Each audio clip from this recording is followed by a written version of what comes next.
Tuwang-tuwa ang mga kababata at kaibigan sa Zambales ni Miss World 2013 Megan Yang. Bata pa lang daw sila, mahilig ng sumali si Megan sa mga beauty pageant. Mula sa Zambales, may ulat on the spot si Victoria Tulad. Victoria.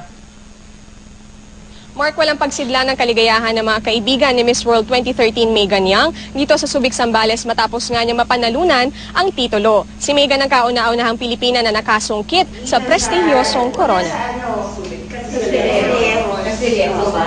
Kabadong-kabado raw ang high school barkada ni Miss World 2013 Megan Yang habang pinapanood ang kompetisyon sa GMA7 kagabi. Kumpiyansa raw sila na kaya ni Megan na masungkit ang corona, pero dahil magagaling din ang kalaban, hindi nila naiwasang matakot. Kaya naman nang inanunsyo na ang pagkapanalo ni Megan, nagtatalon, tumili at naiyak ang kanyang mga kaibigan.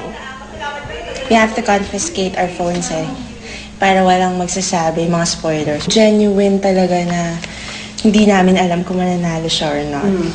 Kinakabahan ako kasi hindi pa mabanggit yung Philippines. Sabi ko, oh my God, it's either Philippines or wala na. Kasi ang dami nilang magaganda doon. Sama-sama nagdiwang ang mga kaibigan ni Megan kagabi na nagpagawa pa ng t-shirt na may mukha ni Megan. Kwento nila noong nasa elementarya pa si Megan mula Amerika ay lumipat sila ng pamilya sa Castillejos, Zambales. Pagsapit ng high school, tumira sila sa Subic Bay Freeport Zone kung saan nag-aaral siya sa Regional Science High School 3. Bata pa raw si Megan, mahilig na siyang sumali sa beauty pageants. Noong second year high school, nanalo siyang runner-up sa Miss Teen SBMA. Pangarap din daw niyang maging artista at host, kaya sumali siya sa talent search na Starstruck. Mabait, kikay at maaasahan. Ganyan daw si Megan bilang kaibigan. Bagamat sikat na siya, hindi raw yumabang si Megan at lagi pang nakikibalita. Ilan daw sa mga hilig gawin ni Megan ang magbasa, magbidyoke, maglaro ng football at kumuha ng videos. Desidido rin daw siya makatapos ng pag-aaral ng film mula sa kolehiyo dito sa Maynila. She doesn't want to be center of attraction. Yeah. Laging, we're all normal.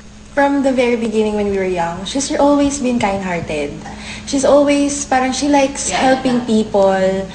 She knows social issues.